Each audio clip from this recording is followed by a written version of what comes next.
आइए कहानी एक्सप्रेस के साथ एक सफर पर, जहां हर स्टेशन पर मिलेगा आपको एक ऐसा अनुभव जो आपके दिल को छू जाएगा। आपके लिए है यह सफर। आप तैयार हैं? तो चलिए, यह सफर शुरू होती है। कहानी शुरू होती है भोपाल के बैरागढ़ मार्केट से। अप्सरा साड़ी सेंटर। ये है रतन गेलानी, उम्र लगभग 32-36, साड़ियों के व्यापारी और दुकान के होलसेल मालिक।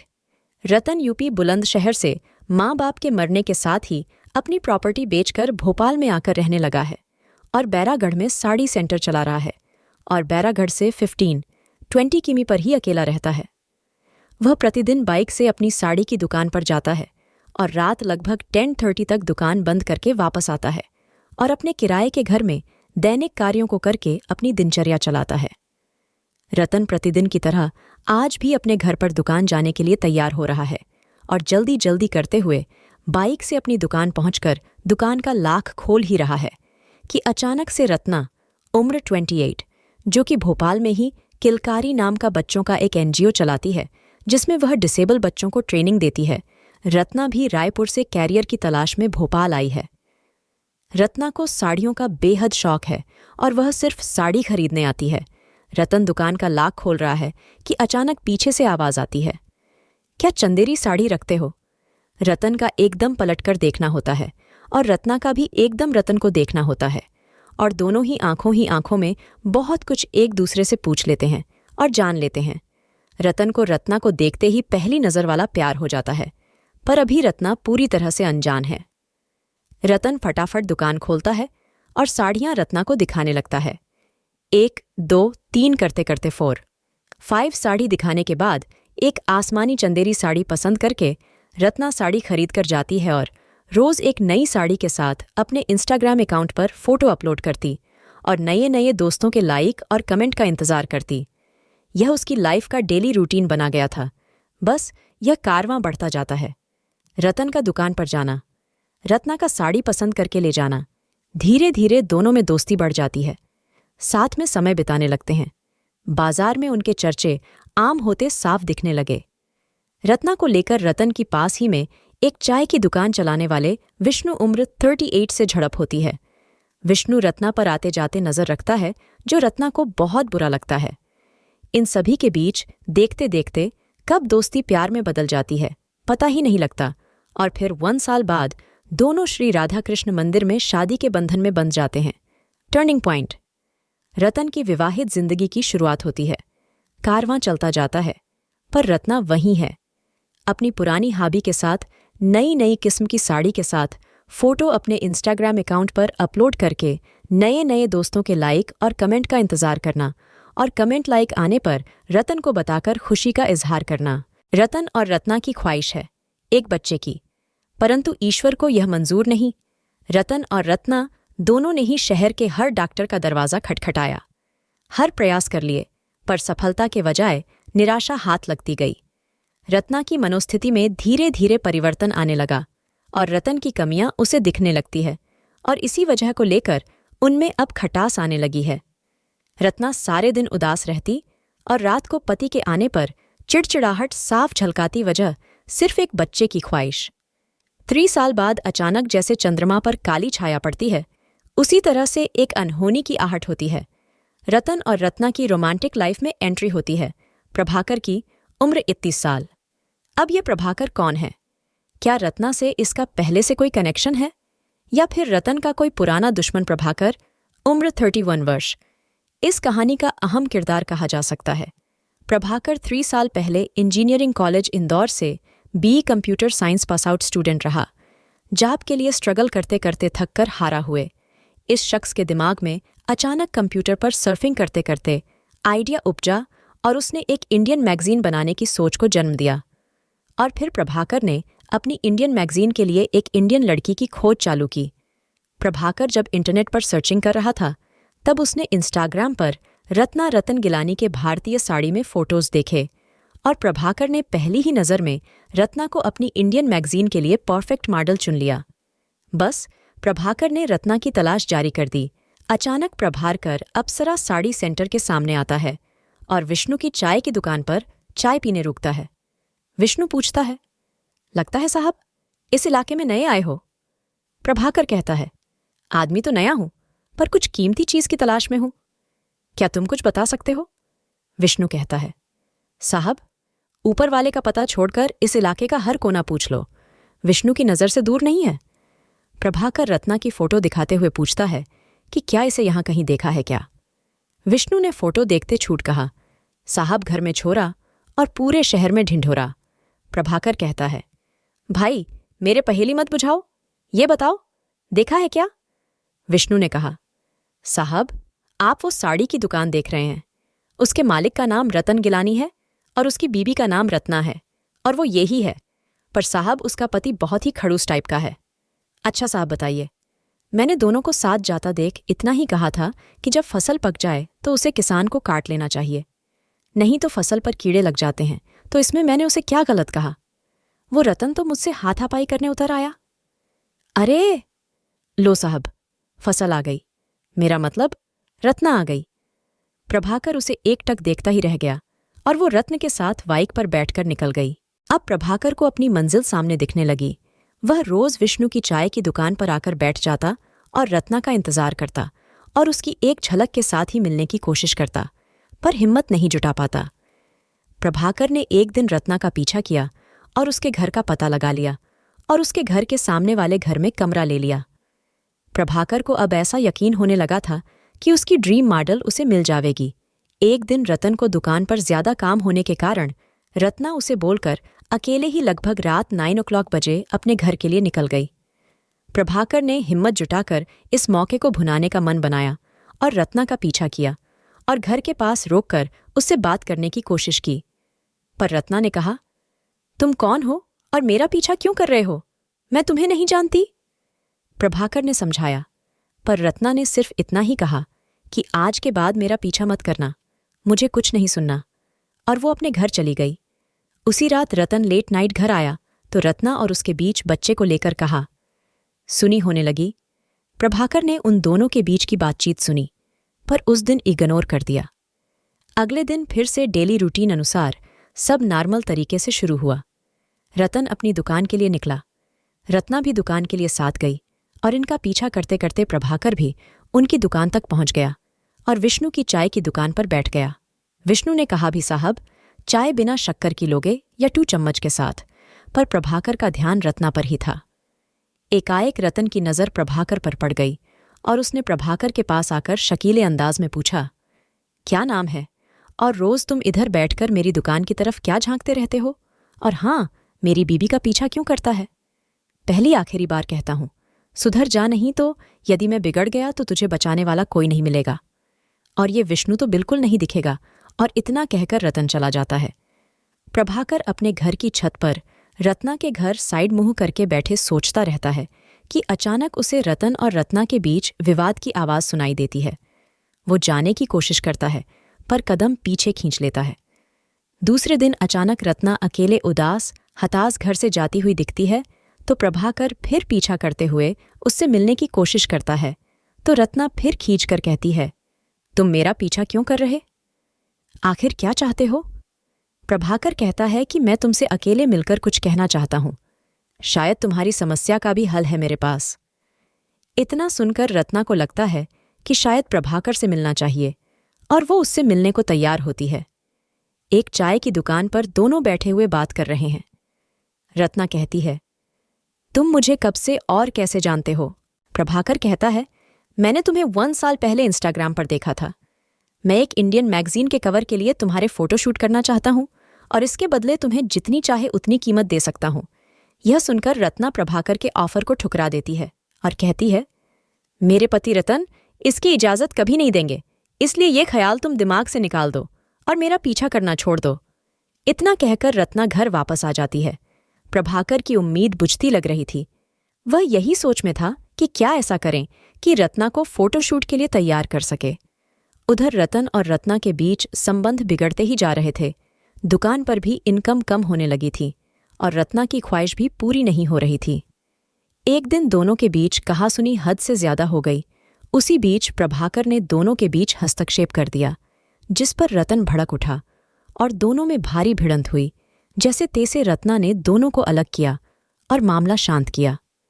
अगली सुबह रतन कुछ उदास सा गुमसुम सा अपनी दुकान के लिए चला गया, परंतु रात को दुकान बंद करके रतन वापस घर नहीं आया। रत्ना ने मोबाइल पर संपर्क भी किया, पर कोई संपर्क भी नहीं हुआ। रतन का कहीं कोई पता नहीं चल रहा था। समय बीतता जा रहा था। क्या रतन के साथ कुछ गलत हुआ? क्या प्रभाकर ने रतन के साथ कुछ किया? कर्ता विष्णु ने अपनी बेइज्जती का बदला लेने के लिए उसके साथ कुछ गलत किया, या रतन ने खुद ने कुछ गलत कदम उठा लिया? इन सभी सवालों के जवाब के लिए मिलते हैं पार्ट 3 के साथ। रतन को गायब हुए 7 दिन हो चुके थे। उसका कहीं पता नहीं चल रहा था। रत्ना ने सिटी थाने में जाकर गुमशुदगी दर्ज कराई, पर कोई जानकारी नहीं मिल सकी। फिर एक दिन अचानक सिटी थाना इंचार्ज अनुराग ठाकुर रतन की शिनाख्त के लिए रत्ना से इंक्वायरी करने आए। घर के सारे खिड़की दरवाजे बंद है और बाहर से इंस्पेक्टर डोर बेल बजाए जा रहे हैं। बहुत देर तक दरवाज़ा नहीं खुलने पर इंस्पेक्टर को कुछ अटपटा सा महसूस हुआ। रत्ना के दरवाज़ा खोलने पर इंस्पेक्टर ने रत्ना से दरवाज़ा इतनी लेट खोलने का कारण पूछा तो रत्ना ने कहा, इंस्पेक्टर, मैं थोड़ा बाथरूम थी, इसलिए टाइम लगा। और रतन की सारी जानकारी लेने के बाद इंस्पेक्टर ने कहा, ये तुम्हारे बाजू वाले घर में कौन रहता है? रत्ना ने कहा, जी वो नया किराएदार है प्रभाकर। इंस्पेक्टर ने कहा, जरूरत पड़ने पर उससे भी पूछताछ करनी पड़ेगी। रत्ना घबरा गई।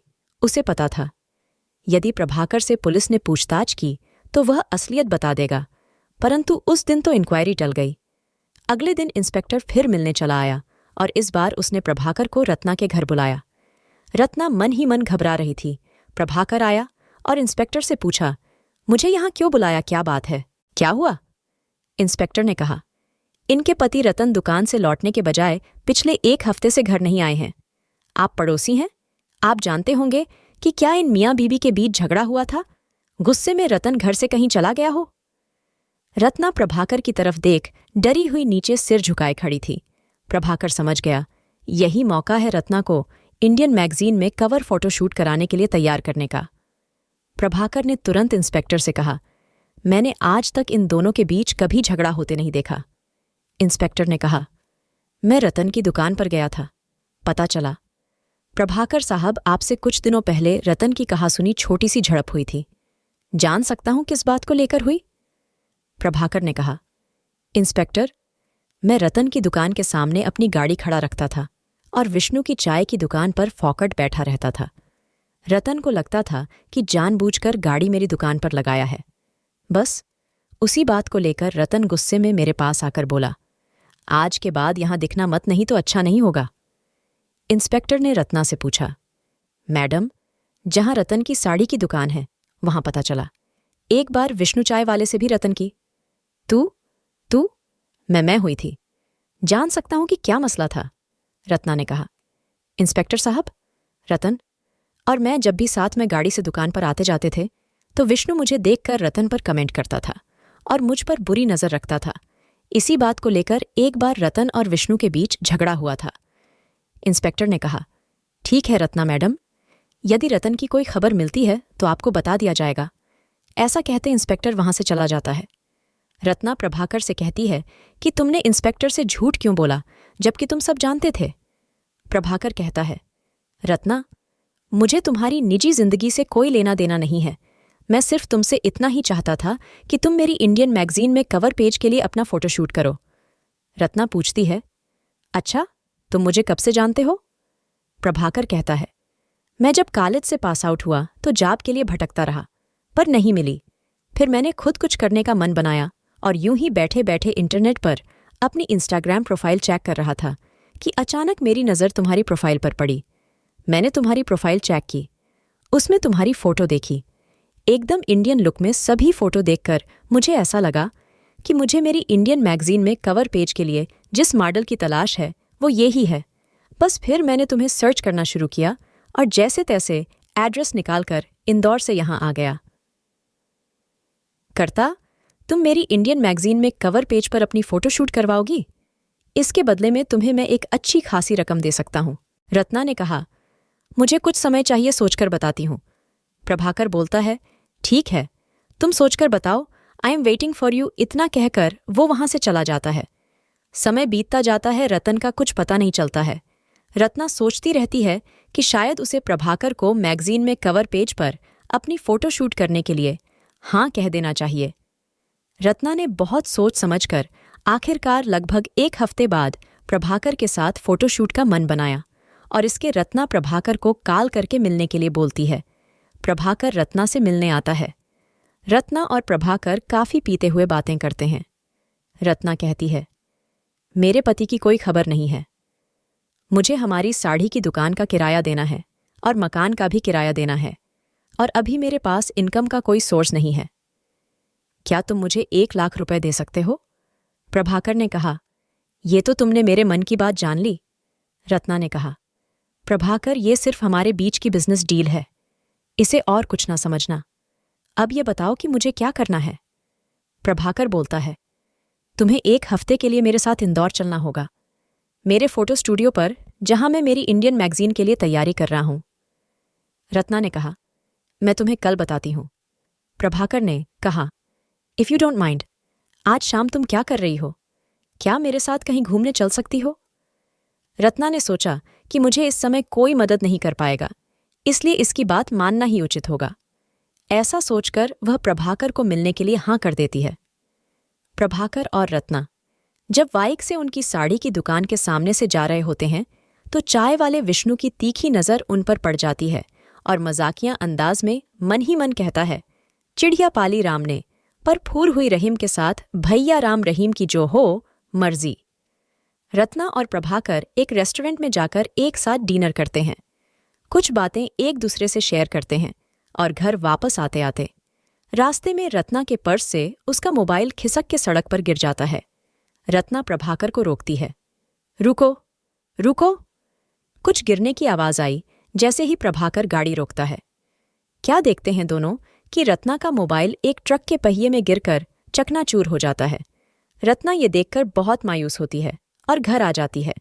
फिर अगले ही दिन दोनों इंदौर के लिए निकल जाते हैं। अभी तक रतन का भी कुछ पता नहीं लग पाया था। प्रभाकर अपनी इंडियन मैगजीन को लेकर बहुत उत्साहित था, क्योंकि उसका सबसे बड़ा सपना सच होने वाला था और अगले ही दिन से मैगजीन के लिए फोटोशूट के लिए तैयारी शुरू हो जाती है। प्रभाकर रत्ना से कहता है, ये मेरी लाइफ का सबसे बड़ा ड्रीम है जो लगता है अब पूरा होने जा रहा है। मैं बहुत नर्वस भी हूँ और एक्साइटेड भी हूँ। ऐसा कहते हुए दोनों फोटोशूटिंग के लिए लेक व्यू, माल और पार्क में अपनी शूटिंग लगभग 7 दिनों में पूरी करते हैं। इन 7 दिनों में रत्ना प्रभाकर के करीब आ जाती है और आकर्षित होती है। प्रभाकर का भी कुछ यही हाल है। फोटोशूट कंप्लीट हो जाती है और प्रभाकर की इंडियन मैगजीन को बहुत ही हिट रिस्पांस मिलता है। मैगजीन के कवर पेज पर प्रभाकर और रत्ना की जोड़ी को बहुत पसंद किया जाता है और पूरे देश के साथ विदेशों तक मैगजीन पब्लिश हो जाती है। रत्ना रातों रात स्टार बन जाती है। प्रभाकर इंडियन मार्केट से बहुत पैसा कमाता है। यह देखकर रत्ना प्रभाकर के और ज्यादा नजदीक आती जाती लगती है। अब रत्ना अपनी पिछली लाइफ को लगभग भुला चुकी है और प्रभाकर में अपना फ्यूचर तलाश रही है। और प्रभाकर को भी रत्ना से लगाव बढ़ गया है। दोनों पहले से ज्यादा खुलकर मिलने लगे। दोस्ती गहरा भी गई है और यूं कहें तो भी गलत नहीं होगा कि उनकी दोस्ती प्यार का रूप ले रही थी। दोनों ही स्टार बन गए थे। जहां प्रभाकर सफलता का श्रेय रत्ना की खूबसूरती को दे रहा था, वहीं रत्ना भी प्रभाकर की मेहनत को सफलता का मुख्य कारण बता रही थी। इसी बीच कहानी में अजीब मोड़ आने की दस्तक हो रही थी। रत्ना जो अपनी कामयाबी में मशगूल है, उसे जरा भी एहसास नहीं है कि अब जो होने वाला है वो किसी भयंकर विस्फोट से कम नहीं है। लगभग 15-20 दिन से लापता रतन का अचानक से पदार्पण होता है। रतन अपने घर पहुंचता है तो ताला बंद देखकर चौंक जाता है। रत्ना का मोबाइल भी बंद आता है तो रतन और परेशान हो जाता है। उसे कुछ समझ नहीं आता है कि आखिर रत्ना किधर चली गई। रतन तक हार कर एक बुक स्टॉल के सामने से जाता रहता है तो उसकी नज़र इंडियन मैगजीन पर पड़ती है, जिसके कवर पेज पर रत्ना और प्रभाकर की साथ में पोज वाली फोटो देखता है तो उसका दिमाग घूम जाता है। उसे कुछ समझ नहीं आता, ये सब क्या है। रतन बुक स्टॉल वाले से वो मैगजीन मांगता है। स्टॉल वाला बोलता है, बाबूजी, इस समय मार्केट में इस मैगजीन की डिमांड बहुत है। रतन मैगजीन लेकर अपनी साड़ी की दुकान की तरफ आता है और विष्णु की चाय की दुकान पर जाकर बैठता है। विष्णु पूछता है, क्यों भाई, इतने दिनों से किधर थे? और दुकान भी बंद थी, और तुम्हारी पत्नी भी नहीं दिखी? कहीं बाहर गए थे क्या, हनीमून पर? रतन भड़क कर विष्णु को बोलता है, तू जरा जवान संभाल कर बात कर। विष्णु कहता है, इतना भड़क क्यों रहे हो? और ये जो तुम्हारे हाथ में मैगजीन रखी है, ये तो होना ही था। अभी 1 हफ्ते पहले ही मैंने उन दोनों को साथ बाइक पर घूमते देखा था, यहीं से निकले थे। क्या जमाना आ गया है, चिड़िया पाली किसी और ने और फुर हो गई किसी और के साथ। रतन विष्णु की तरफ उछलकर खड़ा होकर बोलता है, क्या उल्टा सीधा बकते हो? कह दो ये सब झूठ है। विष्णु बोलता है, अरे भाई, मैं क्यों झूठ बोलूंगा? और इतनी ही चिंता थी, वीबी की तो छोड़कर ही क्यों भाग गए थे? रतन हताश सा होता हुआ बोलता है, मैं भागा नहीं था यार। उस दिन मुझे इंदौर से मोबाइल पर एक कॉल आया कि तुम इंदौर आओ। 1-2 हफ्ते के लिए 15 लाख का एक काम है, लेकिन किसी को बताए बिना आओ। काम इंदौर आने के बाद ही पता चलेगा, और मैंने सोचा कि दुकान की हालत भी ठीक नहीं है। कुछ बड़ा काम करके एक बार में सब परेशानी दूर हो जाएगी, और ऐसा सोचकर बिना किसी को कुछ बताएं इंदौर चला गया। विष्णु पूछता है कि फिर क्या हुआ हो गया काम?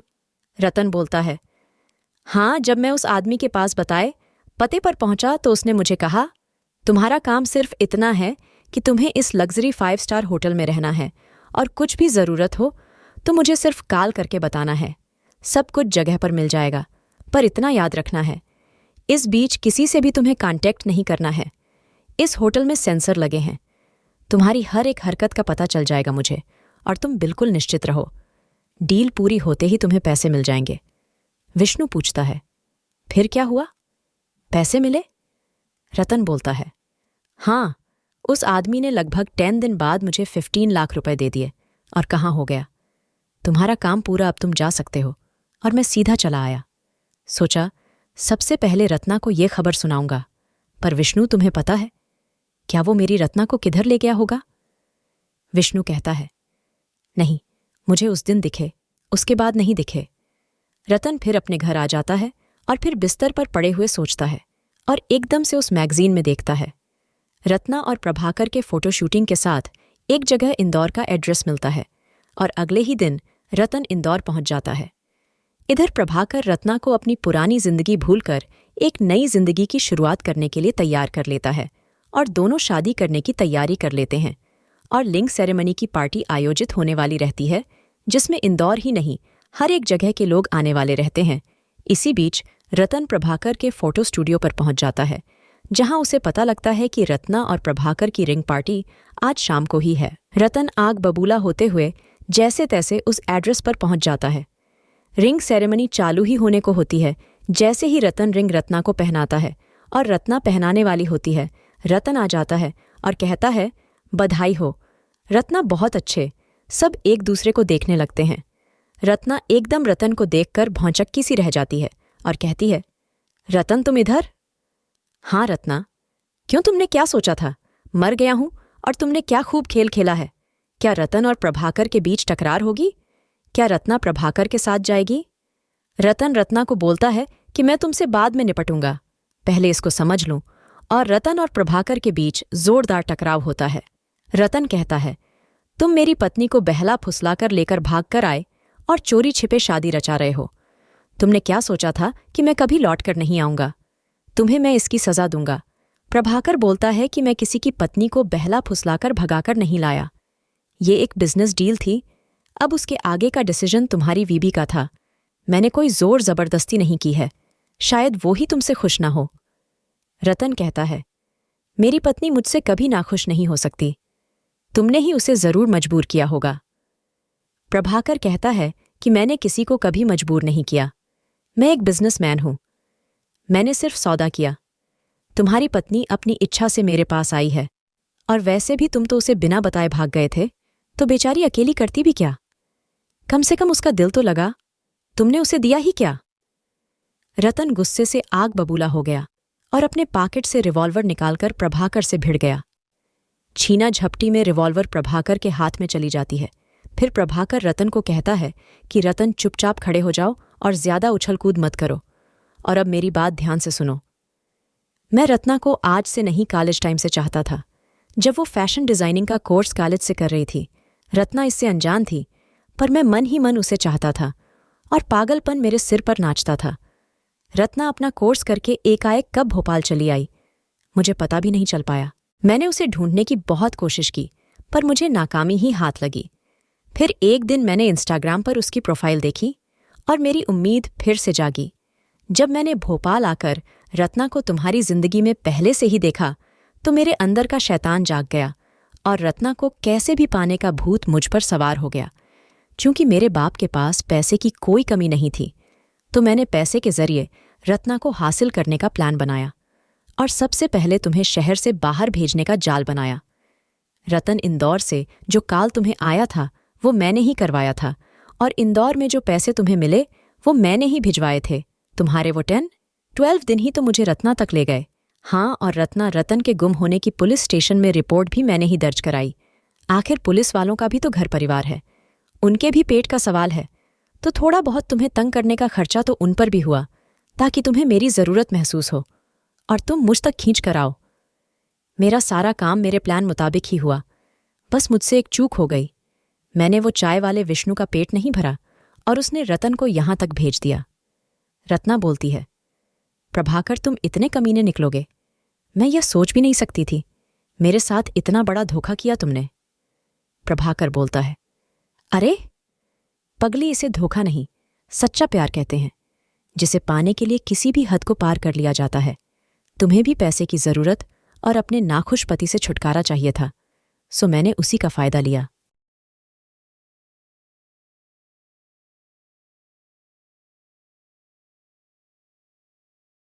पूरी वीडियो देखने के लिए आपका बहुत बहुत धन्यवाद। अगर आपको हमारी कहानियां पसंद आ रही हैं तो वीडियो को लाइक करें और हमें आपकी मदद की बहुत ज़रूरत है। हमारे चैनल में सब्सक्राइबर बहुत कम है, तो हमारे साथ जुड़िए, हमारे चैनल को सब्सक्राइब करिए। इससे हमें और भी अच्छे कहानियां बनाने के लिए मोटिवेशन मिलेगी और आप और बेहतरीन कहानी सुन पाएंगे। आप और भी बेहतरीन शानदार कहानियां सुनना चाहते हैं तो हमारे चैनल कहानी एक्सप्रेस को सब्सक्राइब करना ना भूलें। धन्यवाद।